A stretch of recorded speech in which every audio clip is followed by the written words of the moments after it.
Margaret Thatcher changed the face of Britain, the physical landscape as well as the country's politics. You can see it clearly from the air. This is Cardiff pre-Thatcher, a typical industrial city of power stations, factories and manufacturing in a country still largely fuelled by coal. And this is much the same view of the Welsh capital post-Thatcher. Out with the smoke and chimneys, in with lighter service industries. And Cardiff Bay is home now to pleasure boats, not cargo ships, moored alongside shops, restaurants and an opera house. But to build a richer Britain, Margaret Thatcher made many people suffer painful loss. She drove an economic and political revolution with radical policies which have now become the norm. I think Margaret Thatcher's legacy is well woven into the national fabric. She lifted us from a sort of national despondency, made people believe in Britain's place in the world, made people believe that Britain could be economically successful again, removed the scourge of the trade unions from the functioning of the economy, changed the balance of the economy with privatisation and lower taxes. What's all this thing? And along with lower taxes, government helped to go it alone. It's business, isn't it? Enterprise allowance scheme. That philosophy meant selling off huge nationalised industries like BP. Mrs Thatcher pioneered privatisation. Share flotations generated a frenzy of buying. Those owning shares more than tripled to 10 million people, the level it still is today. And when we weren't buying shares, we were buying houses. Mrs Thatcher opened up the mortgage market and sold off council homes. A passion for property was born.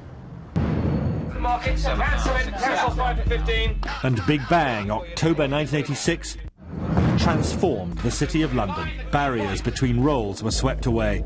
Mrs Thatcher had already abolished exchange controls so that money flowed freely in and out of the country. Now it flowed into traders' pockets.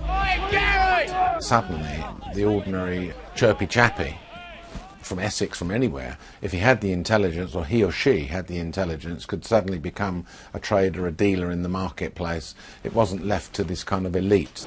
In other words, loads of money! I've got the brains, you've got the looks. Let's make lots of money. Which side are you on, boys? Which side are you on? but not everyone made capital out of the Thatcher years. I don't care what the hell you call it. If a mine worker sells his job, he's selling the job that belongs to his son and his daughter, and he's got no right to sell that. But Mrs Thatcher tapped into public resentment of the union's power and hit them hard. Flying pickets were out, secret ballots were in. Decades later, it's still the same. She realised that to destroy the Labour Party, you had to destroy local government, had to destroy the trade unions, you had to establish the idea that we were all middle class, and also there is no alternative, the most powerful political statement ever made in my life. Whatever you do, whatever you think, whatever you say, however you organise it, won't work. Don't even try. And talking of work, Gives a job. drama depicted the despair at the time as unemployment rose to 3 million. You don't have to walk straight, I can walk straight. She exposed industry to tough economic policies and a strong pound, and she offered no bailouts. Competition ruled.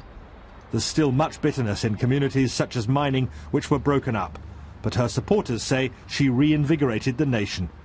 She gave the country back, I think, a belief that we could be a successful economy, we could be a successful country, we could stand up for ourselves in the world. That was the most important thing. Mrs Thatcher changed economic convention. Low taxes, low inflation, market forces. They're the orthodoxy now. Part of Britain she so decisively changed.